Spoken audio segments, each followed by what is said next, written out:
오늘 우리에게 주신 하나님 말씀은 히브리서 10장 1절부터 18절까지 말씀입니다. 율법은 장차 올 좋은 일의 그림자일 뿐이요 참 형상이 아니므로 해마다 늘 드리는 같은 제사로는 나아오는 자들을 언제나 온전하게 할 수 없느니라. 그렇지 아니하면 섬기는 자들이 단번에 정결하게 되어 다시 죄를 깨닫는 일이 없으리니 어찌 제사 드리는 일을 그치지 아니하였으리요. 그러나 이 제사들에는 해마다 죄를 기억하게 하는 것이 있나니 이는 황소와 염소의 피가 등이 죄를 없이 하지 못함이라. 그러므로 주께서 세상에 임하실 때에 이르시되 하나님이 제사와 예물을 원하지 아니하시고 오직 나를 위하여 한 몸을 예비하셨도다. 번제와 속죄제는 기뻐하지 아니하시나니 이에 내가 말하기를 하나님이여 보시옵소서. 두루마리 책에 나를 가리켜 기록된 것과 같이 하나님의 뜻을 행하러 왔나이다 하셨느니라. 위에 말씀하시기를 주께서는 제사와 예물과 번제와 속죄제는 원하지도 아니하셨고 기뻐하지도 아니하신다 하셨고 이는 다 율법에 따라 드리는 것이라. 그 후에 말씀하시기를 보시옵소서 내가 하나님의 뜻을 행하러 왔나이다 하셨으니 그 첫째 것을 폐하시면 둘째 것을 세우려 하심이라. 이 뜻을 따라 예수 그리스도의 몸을 단번에 드리심으로 말미암아 우리가 거룩함을 얻었노라. 제사장마다 매일 서서 섬기며 자주 같은 제사를 드리되 이 제사는 언제나 죄를 없게 하지 못하거니와 오직 그리스도는 죄를 위하여 한 영원한 제사를 드리시고 하나님 우편에 앉아 계시다. 그 후에 자기 원수들을 자기의 발등상이 되게 하실 때까지 기다리시나니 그가 거룩하게 된 자들을 한 번의 제사로 영원히 온전하게 하셨느니라. 또한 성령이 우리에게 증언하시되 주께서 이르시되 그날 후로는 그들과 맺을 언약이 이것이라 하시고 내 법을 그들의 마음에 두고 그들의 생각에 기록하리라 하신 후에 또 그들의 죄와 그들의 불법을 내가 다시 기억하지 아니하리라 하셨으니 이것들을 사하셨은즉 다시 죄를 위하여 제사 드릴 것이 없느니라. 아멘. 오늘도 영원한 대제사장이신 예수 그리스도만을 바라보며 삶의 제사를 드리는 모든 성도님들 되길 진심으로 기도합니다. 4장에서부터 9장까지 살펴본 긴 논증의 주된 핵심은 무엇입니까? 한마디로 구약 율법에 명시된 제사는 불완전하다, 온전하지 않다입니다. 그 사실을 오늘 본문 1절에서 언급하는데 율법은 장차 올 좋은 일의 그림자일 뿐이요 참 형상이 아니므로.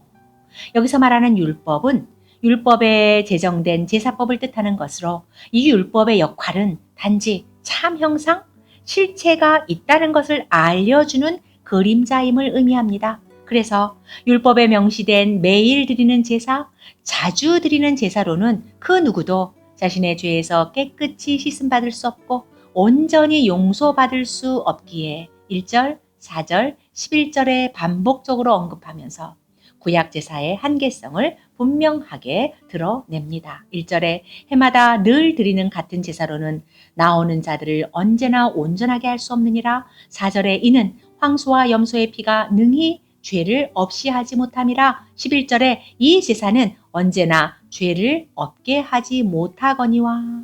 즉 구약의 제사 제도는 구약을 넘어서는 새로운 존재, 부족하고 한계가 있는 제사제도의 모든 것을 완벽하게 성취하신 새로운 존재를 희국케 하는 마중물 역할을 합니다. 그래서 율법은 장차 올 좋은 일의 그림자입니다.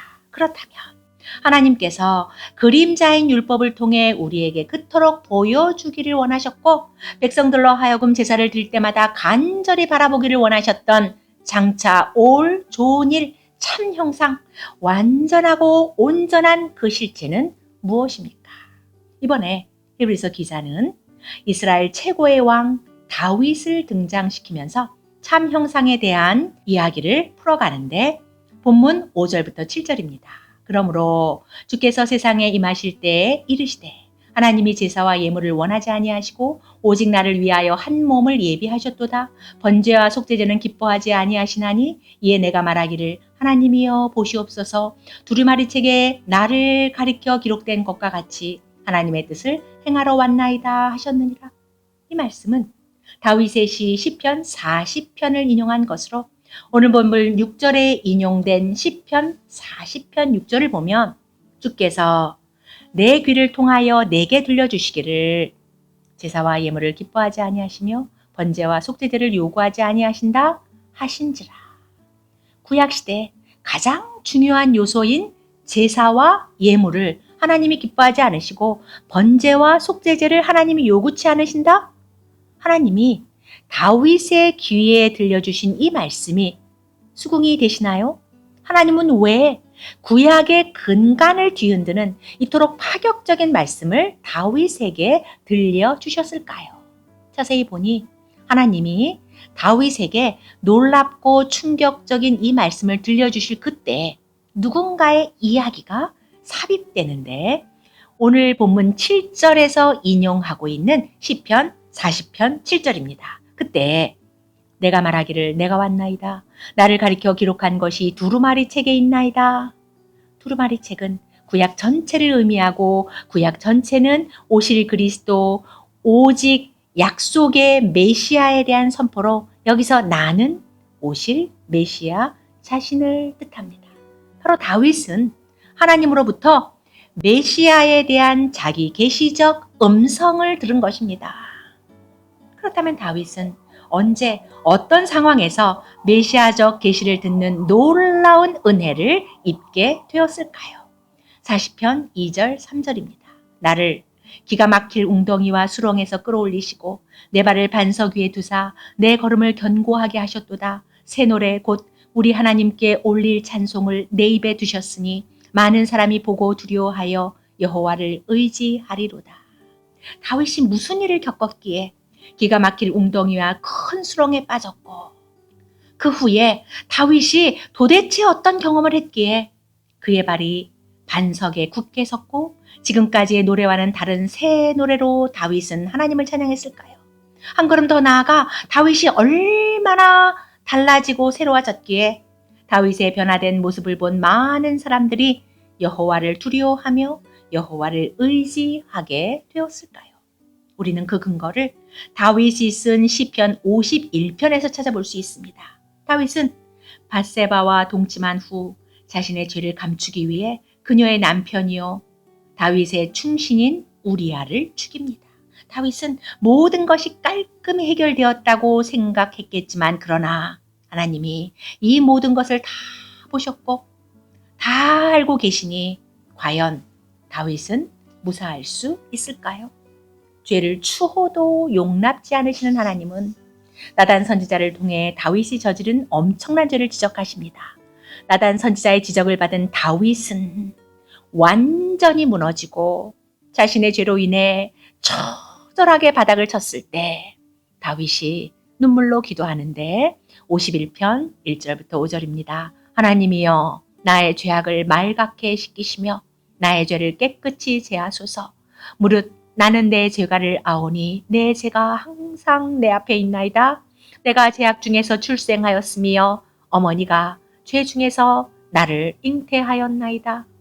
이때야 비로소 다윗은 나는 죄인으로 태어났고 그래서 내 안에 의가 전혀 없는 처절한 죄인이고 그래서 나와 하나님 사이에 누군가 중보자가 계셔야만 한다는 사실을 절실히 깨닫게 됩니다. 그리고 바로 그때 다윗은 중보자 되신 메시아에 대한 놀라운 계시적 음성을 듣게 된 것입니다.